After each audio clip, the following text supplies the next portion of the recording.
אשר עצמי לכל הצדיקים האמיתיים שבדורנו ולכל הצדיקים האמיתיים שוכני עפר, ובפרט לרבנו הקדוש, צדיק יסוד העולם נחלנו ויעמקו חוכמה רבנו רבי נחמן בן פגה ושמחה, נח נחמן מאומן, זכותו יגן עלינו ועל כל ישראל, אמן. בעזרת השם, בסייעתא דשמיא, ערב טוב à tous, ערב טוב à tous. On se retrouve dimanche soir pour partager la Torah de Rabbi Nachman de Breslev, comme on a l'habitude, la lumière de la Torah de Rabbi Nachman, qui dans nos âmes, pour ceux qui sont au courant, a besoin de cette lumière, pour tenir dans l'obscurité de ce monde, et jusqu'à la venue du Mashiach, Bezrat Hashem. Que ces paroles de Torah soient pour le refouach shalema de tous les malades d'Israël, ou Ifrat, Esther Bat Phoebe, ou Ifrat. Et les Fafadaim, les Nishmat, toutes les Neshamot Kedushot de Israël, Bezrat Hashem.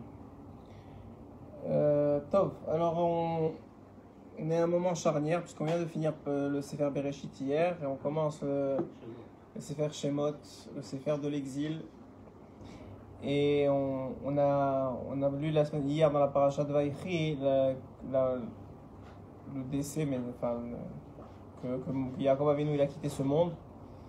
Et on va lire dans les parachutes à venir la naissance de Moshe. Et d'abord l'exil et ensuite la préparation de Baruch Hashem de la délivrance. Alors il faut essayer de comprendre de quoi s'agit-il exactement.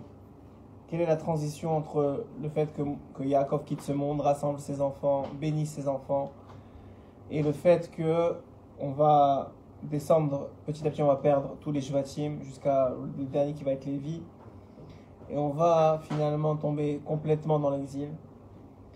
Et en même temps, il ne peut pas avoir de peuple d'Israël, il ne peut pas avoir de délivrance, il ne peut pas avoir de réception de la Torah, il ne peut pas avoir de Géoula s'il n'y a pas d'abord cet exil-là. Oh! Shechianu vekiyamanu vegianu lazman hazeh. Comment ça va?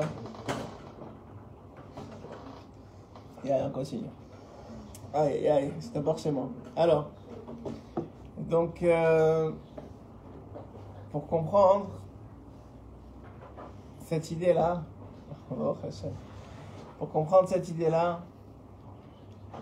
il faut d'abord comprendre qu'est-ce que c'est l'exil.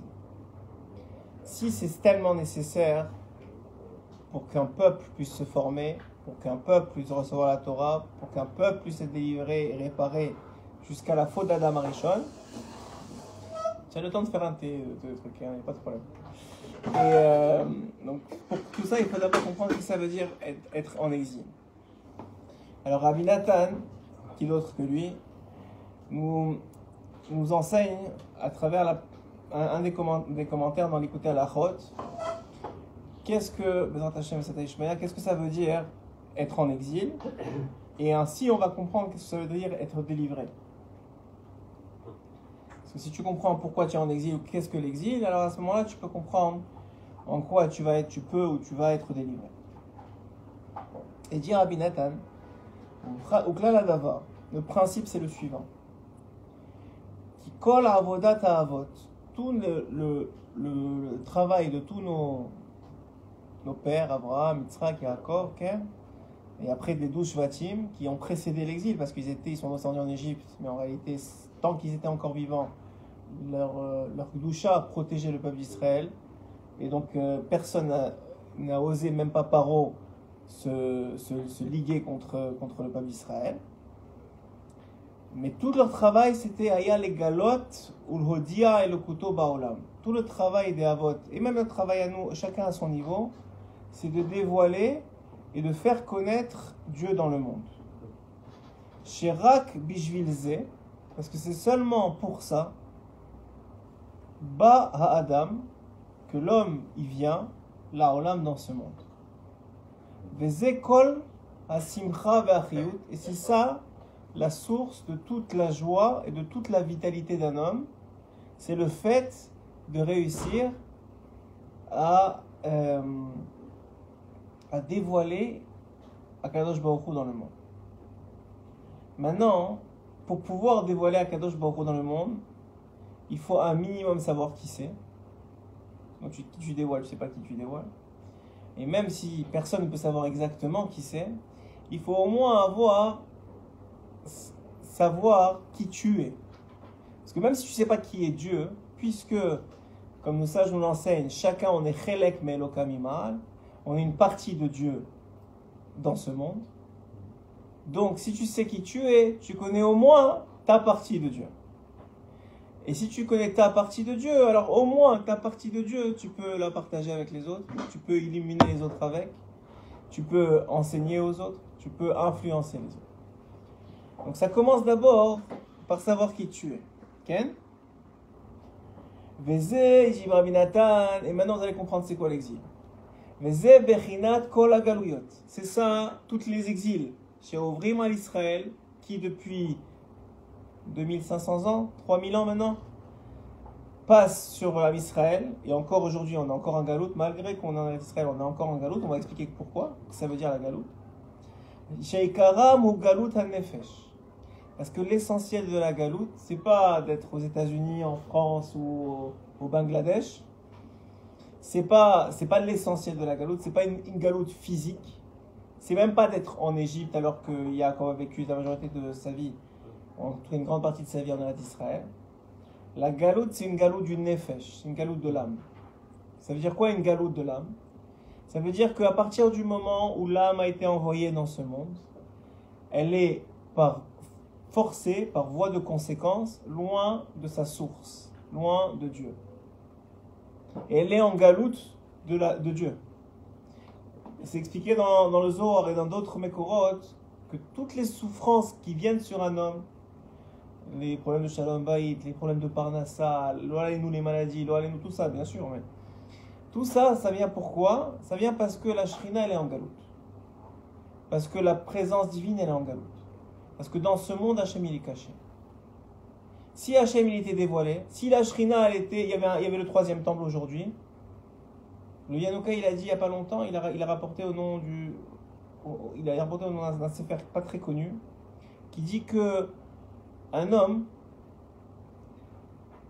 la plus grande honte qu'il aura à 120 ans, c'est ne pas avoir vécu avec le troisième temple. C'est-à-dire qu'il est parti de ce monde et le troisième temple n'est pas encore reconstruit.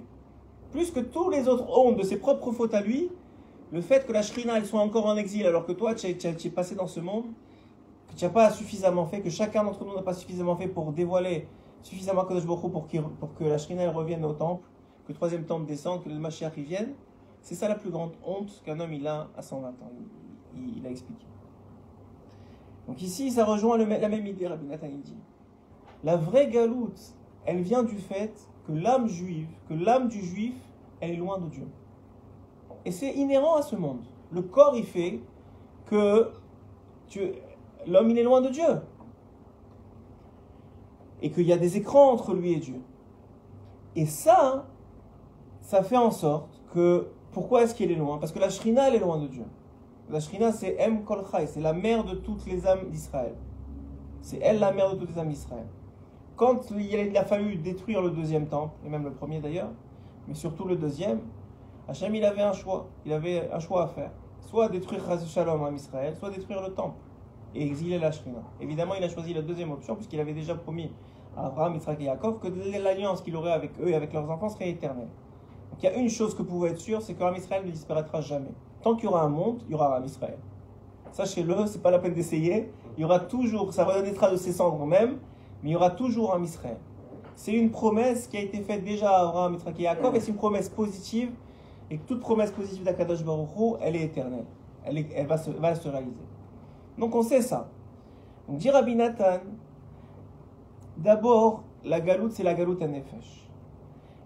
Et il y a des différents niveaux. Il y a des gens qui sont un peu moins en galoute, il y a des gens qui sont un peu plus en galoute.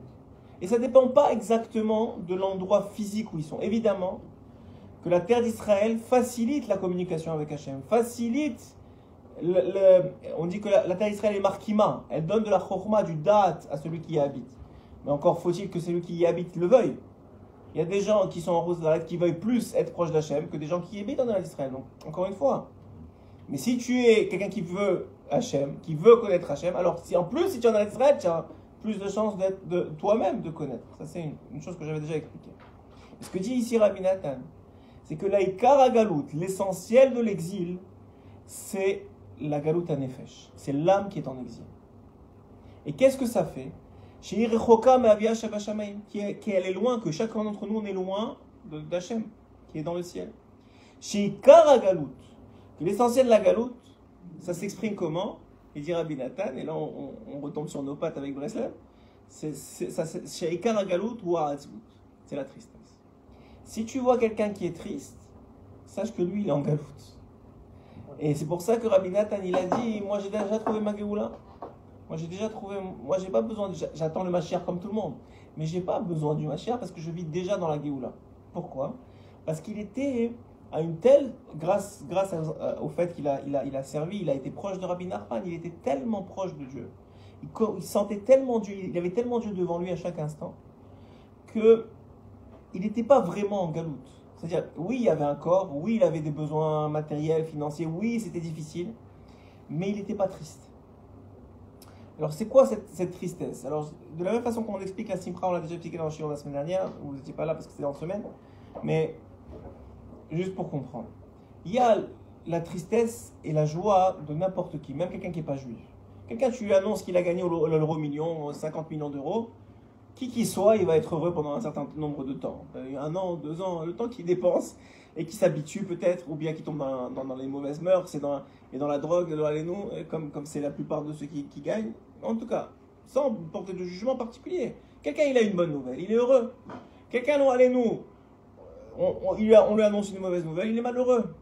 Ça s'appelle pas la joie et ça s'appelle pas la vraie tristesse. C'est-à-dire, c'est pas une tristesse qui est shlema et c'est pas une joie qui est shlema. Qu'est-ce que ça veut dire? Ça veut dire qu'en réalité, on l'a déjà expliqué, mais on va le réexpliquer. Ça veut dire qu'en réalité, les événements de la vie, c'est pas besoin d'être juif pour ressentir la joie ou la tristesse des événements de la vie. Quelqu'un, ça va bien avec sa femme, il est triste. Ça va pas bien avec ses enfants, il est triste. Ça va pas bien dans son travail, il est triste. Ça va pas bien dans sa santé, il est triste. C'est quoi le chidouche du juif?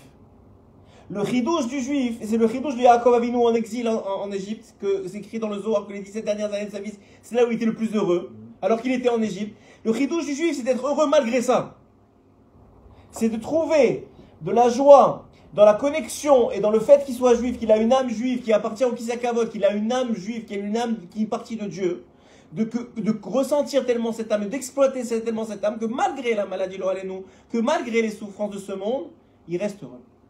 Ça, c'est le chidouche du juif. Et ça s'appelle la vraie simcha, dit Rabbi Nachman.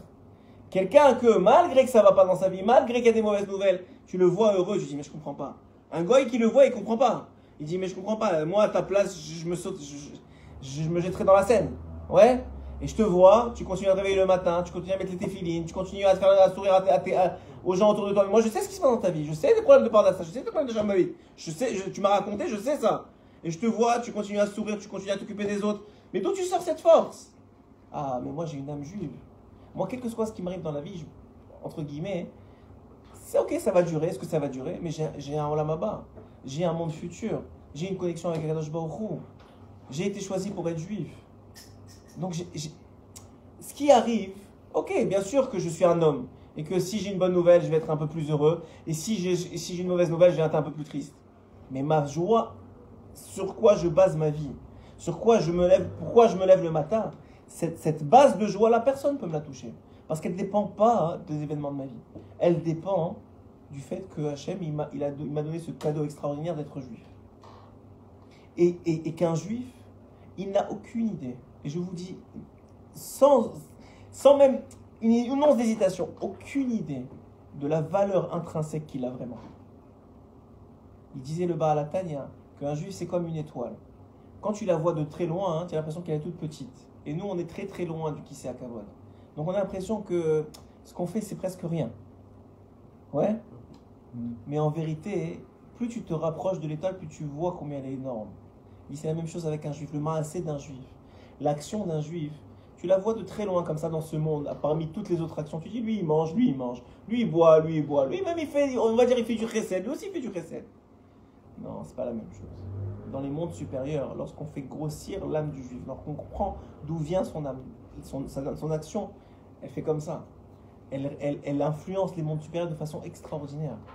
Quelqu'un qui lève la tête au ciel, qui parle à Kadosh Baruch Hu, même dans ses mots à lui, même le plus simple qu'il a, il n'a aucune idée qu'est-ce qu'il fait vraiment. C'est avec sa parole, dit le Baal HaTanya, et c'est avec le Rabbeinu aussi, il a une écoute sur ça, c'est avec la parole du juif que Hachem il renouvelle le monde tous les jours.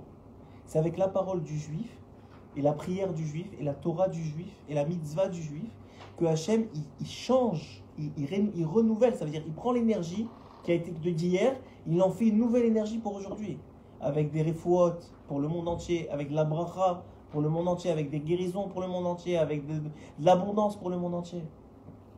Mais ça, on le sait. Même si moi je le dis toute la journée, et même si vous l'entendez toute la journée, qu'est-ce que le Yetzirah il fait? Non, mais regarde ce que tu fais, regarde quand tu es énervé, regarde ce qui s'est passé aujourd'hui, regarde comment tu as pensé, regarde. Il te grossit tout le mal. Mais je vous ai déjà dit, Rabbi Nachman il a expliqué, le mal c'est temporaire, donc c'est faux. Le bien c'est éternel, donc c'est vrai. Ça veut dire que malgré que tu vois quelqu'un qui est dans la Touma la plus grande, il dit le Baal HaTanya quelque chose d'incroyable, il dit malgré que tu vois quelqu'un de grande, sache que cet homme-là, Hachem, il l'aime plus que toi tu aimes le plus grand des tzaddik du monde. Ce rachat-là, que tu crois que c'est un rachat gamour, que tu crois que il est fini, il est rien, il est à l'ouest, même pas tu le vois avec des tatouages, des trucs, et même pas une kippa, rien, pas un... Lui, Hachem il l'aime plus que toi tu aimes le plus grand tzaddik qui existe dans le monde. Pourquoi? Rabbi Nachman il explique quelque chose d'extraordinaire. Il dit il y a des madrigotes dans les tzaddikim, il y a des niveaux dans les tzaddikim. Bien sûr que nous, on est tellement bas que n'importe quel tzaddik il est déjà au-dessus de nous, donc il est déjà énorme.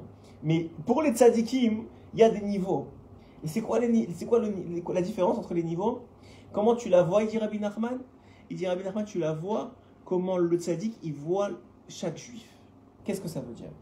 Ça veut dire que, en vérité, tout ce qu'on voit chez l'autre, même si c'est vrai temporairement, tout le mal qu'on voit chez l'autre, on ne peut le voir que parce qu'il existe en nous, même en tout petit.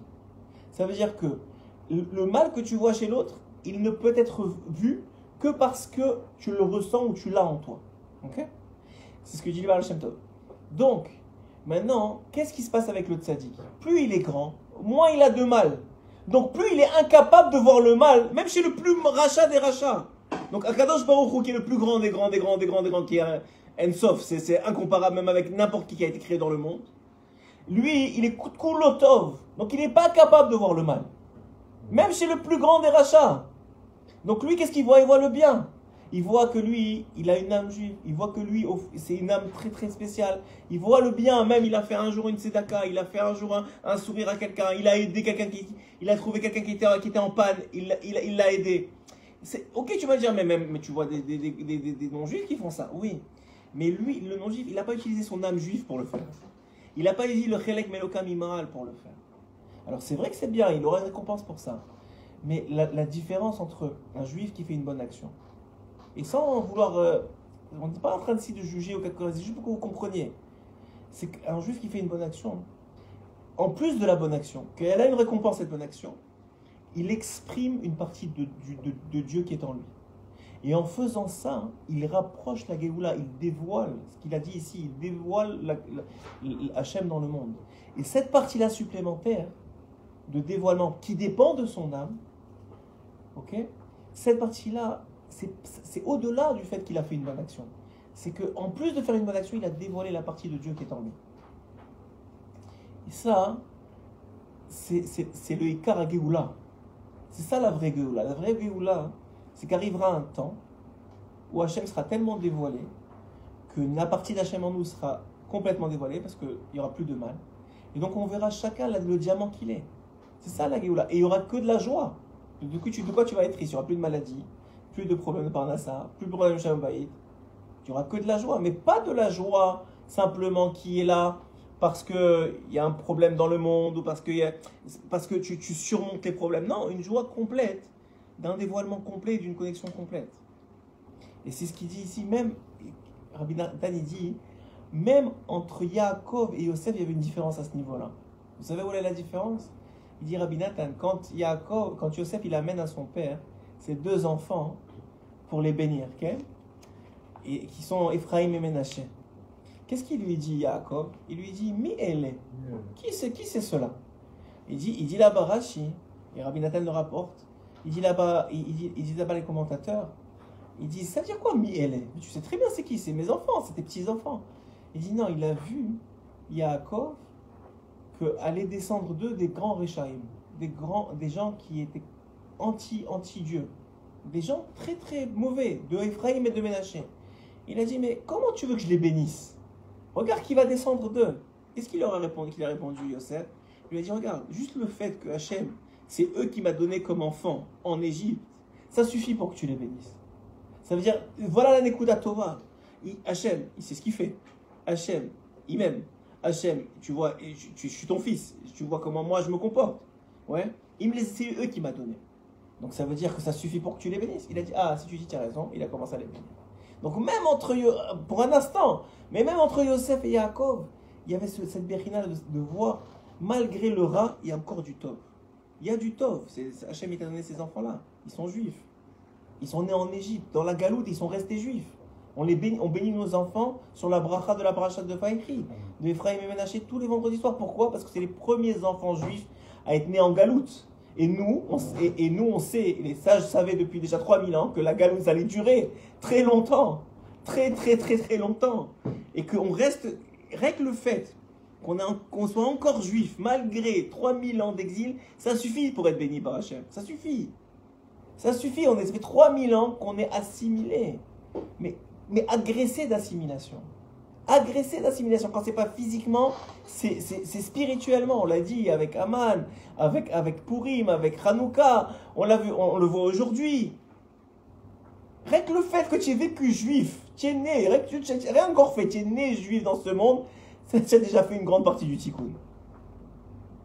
Je sais pas pourquoi, parce que en vivant, en mangeant, encore plus si tu étudies la Torah, encore plus si tu essaies de ton mieux de respecter la volonté d'Hachem. Parce que en vivant dans ce monde, tu dévoiles une partie d'Hachem qui appartient au peuple d'Israël, qui s'appelle le Kisei HaKavod. Les âmes du peuple d'Israël appartiennent au Kisei HaKavod, ce que nulle autre âme appartient. Au Kisei HaKavod, et c'est pour ça qu'au dévoilement du Mashiach, qui est incessamment sous peu, Bezrat Hashem. Ouais. Donc, au dévoilement du Mashiach, qu'est-ce qui va se passer? Il va se passer que chaque juif va être la vraie lumière qu'il est censé être. Qu'on n'est pas encore aujourd'hui, c'est une évidence. Aujourd'hui, il y a beaucoup de mal, et c'est déjà bien qu'on tienne dans tout ça. Mais il va être la vraie lumière qu'il doit être. Et les nations du monde qui resteront, qui seront des nations du monde avec un cœur pur, parce que sinon tout le reste ne sera plus là, eux, ils vont justement chercher cette Géoula. Et c'est ça donc, ce qu'il dit Rabbi Nathan, à propos de l'exil, qu'en réalité, tout l'exil, c'est la hatzvout, la tristesse, qui découle. Nous, on croit qu'on est triste parce qu'il n'y a pas assez de parnassa, parce que ça ne va pas bien dans le couple, mais tout ça, c'est des conséquences du fait qu'on est triste parce qu'on est loin d'Hachem. Que notre âme, elle est triste parce qu'elle est loin d'Hachem. Alors tu n'as pas de force pour te réveiller le matin, tu n'as pas de force pour être un bon mari suffisamment, tu n'as pas de force pour être un bon père suffisamment, tu n'as pas de force pour être un bon... que le travail, tout ça, ça vient de là. Ça vient du fait que ton âme, elle est fatiguée d'être loin d'Hachem depuis 3000 ans. Et nous, on sait qu'en plus, on est des Gilgulim de Gilgulim de Gilgulim. Ça veut dire on est des parcelles d'âmes que eux, à chaque fois, ils ont réussi une partie du tikkun, et tous les restes qui n'ont pas réussi, on les a récupérés. Donc on est toutes les parties d'âmes qui n'ont pas réussi à être réparées de toutes les générations qui ont précédé. Donc vous imaginez combien nous on est fatigués, combien nous on est usés, et combien nous on est tristes. Pourquoi aujourd'hui la maladie la plus grave dans le monde, et pas seulement des juifs, les goïnes, c'est un macrocosme de ce qui se passe dans le judaïsme. Dans le peuple juif, malgré tout, tu vois tellement de souffrances psychologiques. Oublie les souffrances physiques d'aujourd'hui. Les souffrances psychologiques, les disputes entre un mari et sa femme. Entre un mari et sa femme, il y a une femme qui me racontait aujourd'hui, son mari du jour au lendemain, il a dit je veux plus être marié. Je veux repartir en boîte de nuit. Je veux refaire mon adolescence. J'ai raté mon adolescence. Comme ça, après 10 ans de mariage, monsieur, ça y est, il a décidé que j'ai plus envie d'être marié. Si tu veux, on continue à vivre ensemble, mais moi, je fais ce que je veux. Vous imaginez? Dans quelle folie, dans quelle folie. Dans quel monde on vit et la femme, elle ne sait pas quoi répondre. Est-ce qu'elle a ses enfants? Comment elle va faire avec ses enfants? Comment elle va gérer? Parce que monsieur, il s'est réveillé un matin et il a dit, écoute, c'est bon, moi, j'ai pas assez vécu, je veux vivre. Mais tu t'es réveillé, tu t'es marié, tu as pris des engagements, tu as eu des enfants. Ribo de chez Lola. Réveille-toi. Tu as cru quoi qu'ici, c'est un service de McDonald's? Sérieusement, réveille-toi. Mais ça, c'est pas lui. C'est le monde. Quand tu entends des émissions et des trucs, et celui-là il est divorcé, celui-là il est machin.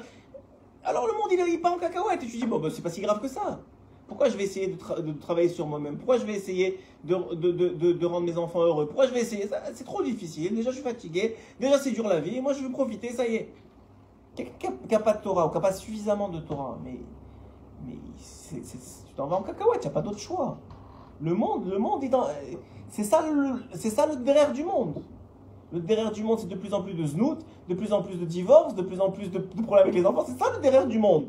Si celui qui n'est pas attaché de toutes ses forces au Hamoud à la Torah et au Tzadikim, parce que la Torah que nous on étudie, c'est plein de taouyot, mais la Torah des Tzadikim, qu'elle est parfaite, elle est pure, ils ont déjà metaken tout. Si tu n'es pas attaché à ça et aux Tzadikim de cette génération, qui a encore des Tzadikim aujourd'hui, celui qui ne cherche pas et qui n'essaye pas de les voir et qui ne leur demande pas et qui pas là, mais le monde il t'éclate. C'est le mot, vraiment il t'éclate. Parce que tu es loin, parce que tu es triste. Tu es triste d'être loin d'Hachem. Alors il dit, c'est ça la vraie galoute. Et quand la galoute, elle s'est tellement aggravée qu'on sait qu'en Égypte, les bénis Israël, ils ne pouvaient même plus parler avec Hachem. Même parler, ils ne pouvaient plus. Le Midrash dit que même Moshe Rabbeinu, lorsqu'il était en Égypte, il y avait une telle azvout, il y avait une telle tristesse, il y avait une telle touma, qu'il était obligé de sortir des limites de l'Égypte pour parler avec Hachem et revenir. Tellement, ça te prenait la tête, ça t'obscurcissait l'esprit. La touma qu'il y avait en Égypte. Mais vous croyez que l'Égypte, c'est pas aujourd'hui? Qui c'est qui aujourd'hui arrive à faire 1 heure d'Ilbo des doutes? Mais les grandes sadikim. Qui c'est qui arrive même à... Le Yanouka, il a dit pas, ne faites pas 1 heure d'Ilbo des doutes. Levez la tête au ciel 1 fois par jour. Ne faites pas Ilbo des doutes. Ne parlez pas. Relevez la tête au ciel. Juste rappelez-vous qu'il y a Hachem. 1 fois par jour, rappelle-toi qu'il y a Hachem. C'est le dehors dans laquelle on est. Il y a un Rosh Yeshiva qui est venu voir le Yanouka.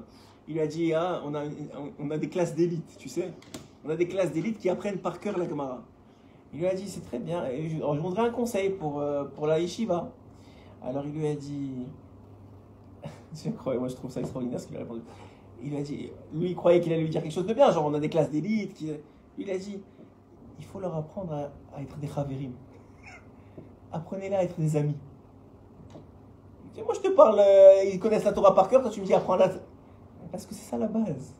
Viens d'abord apprends à être des amis, apprends à être quelqu'un de bien, apprends à aimer l'autre, à vouloir l'aider, à vouloir l'illuminer de ta propre Nekuda Tova.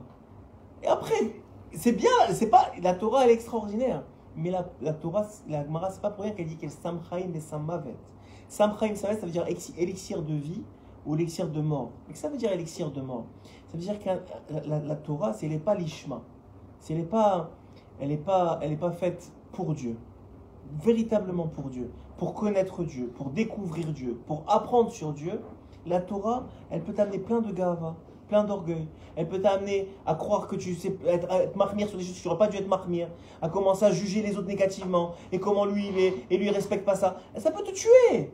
Ça peut tuer toi et les gens autour de toi. Ça veut dire quoi? On va arrêter d'étudier la Torah? Non, il faut étudier la Torah avec des tzadikim. Il faut étudier la Torah des tzadikim et s'accrocher à des tzadikim qui, eux, savent l'apprendre et ont enlevé la pelure. Par contre, la tfila, c'est pas comme ça. La tfila, c'est pas comme ça. La tfila, la prière, elle a pas ce sammavet en elle. Quelqu'un qui prie, même avec ses mots, même à partir du moment où il prie avec son cœur, simplement, elle détruit les mondes. Elle détruit, ça veut dire, elle transperce les mondes, la tfila d'un juif. Quel qu'il soit, où qu'il soit. C'est écrit dans les Sfarim Akdoshim qu'Akadosh Baruch Hu, il écoute la prière du plus petit comme il écoute, ça veut dire de la même façon qu'il écoute et avec la même attention qu'il écoute la prière du plus grand. Ça veut dire que quand toi tu parles avec Hachem, il t'écoute comme il écoute Rabbi Nachman, comme il écoutait Rabbi Nachman à l'époque, ou comme il écoutait Rabbi Baal Shem Tov à l'époque, ou comme il écoutait le Rachaim Kadosh, ou comme c'est leur Iloula ce soir, comme il écoutait le Rambam et comme il écoutait le Abir Yaakov, Rabbi Yaakov à Borsera. De la même façon. Pourquoi? Parce que le Balatania il dit que chaque juif, c'est un ben yachid. Comme si un homme, 10 ans, il est avec sa femme, il aime sa femme, 10 ans, il n'a pas d'enfant. 10 ans, il n'a pas d'enfant. Et Hachem, il lui fait le cadeau de lui donner un fils.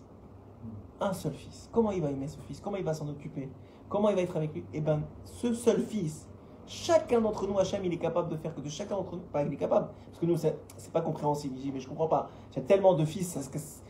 Non, chacun, il est unique pour lui. C'est un ben yachid. C'est un unique, quel qu'il soit. Donc sa prière, sa parole, elle vaut des mondes. Maintenant, les Tzaraï te disent quoi? Mais non, qu'est-ce que tu dis? Vous êtes plein. Regarde, il y a des milliards de personnes. Et de toute façon, les Juifs, vous n'êtes pas tellement différents des Goïms. Donc qu'est-ce que tu vas faire? Il essaie de rabaisser ta nature. Rabbi Nathan, il dit, qu'est-ce qui se passe? Pourquoi le Tzaraï fait ça? Parce que la joie que tu retires du bien que tu fais dans ce monde, de l'expression de ton âme dans ce monde, c'est ça le délec, c'est ça l'essence que tu mets dans ta voiture pour avancer. Un homme, il ne peut pas avancer si il n'apprécie pas déjà qu'est-ce qu'il a dans les mains. Si ce que je fais dans les mains, c'est normal, parce que j'ai été éduqué comme ça, parce que, et ben petit à petit, tu vas voir que ce qu'il a dans les mains, ça va s'en aller. La même chose dans un couple. Ta femme, elle te fait quelque chose de bien aujourd'hui. Aujourd'hui, tu ne fais pas de compliments. Demain, tu ne fais pas de compliments. Tu vas voir que la chose va s'arrêter. Parce qu'elle a de l'énergie au début du mariage. Et au bout d'un moment, la voiture, elle a besoin d'aller à la pompe d'essence, d'être enfouie. Et le mari, la même chose. S'il n'y a plus ça, ni l'un ni l'autre, ils vont se regarder. C'est fini. Oublie les compliments, même pas se regarder. C'est la même chose avec Hachem. Si tu n'apprécies pas et si tu ne te renforces pas dans la valeur qu'ont les actions que tu as vis-à-vis d'Akadosh Baruch Hu, au bout d'un moment, ça va finir. Tu n'auras plus d'essence. L'essence, elle vient de cette appréciation-là. Et c'est pas de la gava. On est chaque juif, il est chelek melokam imav. Il a une partie divine en lui qui est exprimable dans ce monde. Il est capable de devenir Rav Kanievski. Il ne sera pas Rav Kanievski, parce qu'on n'est pas Rav Kanievski, parce qu'on n'a pas commencé comme Rav Kanievski. Mais il sera qui doit être. Moi, j'ai cette histoire j'ai vu cette semaine, une petite histoire qu'on m'a envoyée de Rav Kanievski. Un jour, sa femme, écoutez bien, c'est incroyable. On sait tous que Rav Kanievski, c'était un gars de la Torah qui finissait toute la Torah Kula, il connaissait toutes les références de tout ce que tu veux. Et il n'avait même pas besoin de regarder le papier, il savait qui tu étais, quelle est ton âme et qu'est-ce qu'il faut te répondre. Il avait du roi HaKodesh, même s'il ne disait pas que c'était du roi HaKodesh, en tout cas, Hachem lui mettait dans la bouche ce qu'il fallait répondre. Ça, tout le monde le sait. Et ce que les gens ils savent moins, c'est que Rav Kanievski, ses enfants racontent qu'il n'y a pas un soir où il a raté une histoire. Ce qu'ils savent moins, son fils il raconte, son petit-fils il raconte, qu'un jour sa femme, elle était invitée à un mariage, elle est partie au mariage, elle a dit je m'en vais au mariage, je reviens dans 1 heure. Au bout de 2 heures, elle revient. Rav Kanievski il lève la tête de la Gemara, il dit à sa femme où tu étais? Il dit ben j'étais au mariage, je t'ai dit c'est vrai je suis resté un peu plus longtemps. Mais de toute façon qu'est-ce que ça change? Tu es en train d'étudier. Qu'est-ce qu'il lui a dit? Mais tu m'as manqué. Rav Kanievski, 90 ans, 95 ans. Ça c'est un homme que même pas il regardait pas les femmes. Il regardait même pas l'écriture d'une femme. Un jour quelqu'un lui a amené l'écriture de sa future femme. Il a dit je lis pas l'écriture. Il a vu l'écriture, il a dit ça c'est une femme, je regarde pas.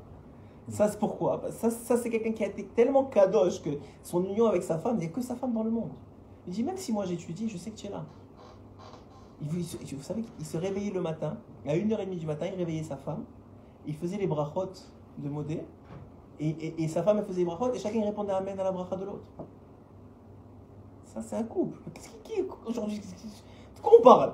De quoi on parle? Le gars il lui dit je vais aller en boîte de nuit. De quoi on parle?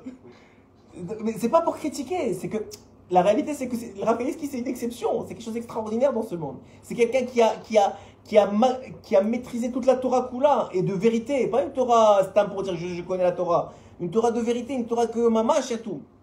Il y a très peu aujourd'hui, il y a nos cas, certains que dans notre génération qui sont encore vivants, le Rav Koenig Hatzfat, pour ceux qui le connaissent, qui sont des gens de ce niveau-là.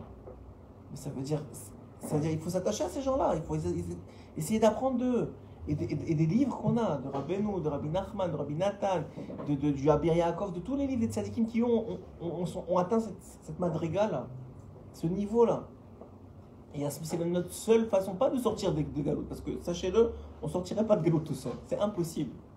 Impossible. Il faut qu'Hachem vienne, il nous sorte comme il les a sortis en Égypte, qu'il est venu lui-même Makat Bechorot, et qu'il est descendu lui-même et qu'il les a sortis lui-même. Nous, on ne sortira pas tout seul. Nous, tout ce qu'on peut faire, c'est tenir bon jusqu'à qu'il nous sorte. Au moins qu'on ne soit pas noyé déjà. Déjà qu'on ne soit pas noyé, c'est extraordinaire. Je ne sais pas si vous réalisez, mais c'est extraordinaire qu'on soit encore juif, que nos enfants soient encore juifs, qu'ils soient encore mariés avec des juifs, et avec des juifs qui sont encore en train de faire Shabbat. C'est Pélé Plaïm. Encore en train de faire Shabbat, encore en train de manger kasher, encore en train de... C'est un miracle. Un miracle quand tu vois l'agression et les tentations que représente le monde. Les spectacles, les films, les Netflix, les foot, tout est accessible. Pourquoi tu vas t'asseoir étudier un livre qui a été écrit il y a 3000 ans, que tu comprends même pas la moitié des mots? Si c'est pas un miracle ça, si c'est pas parce qu'on a une âme juive, mais ça fait aucun sens. Et ça c'est le cadeau qu'on a reçu.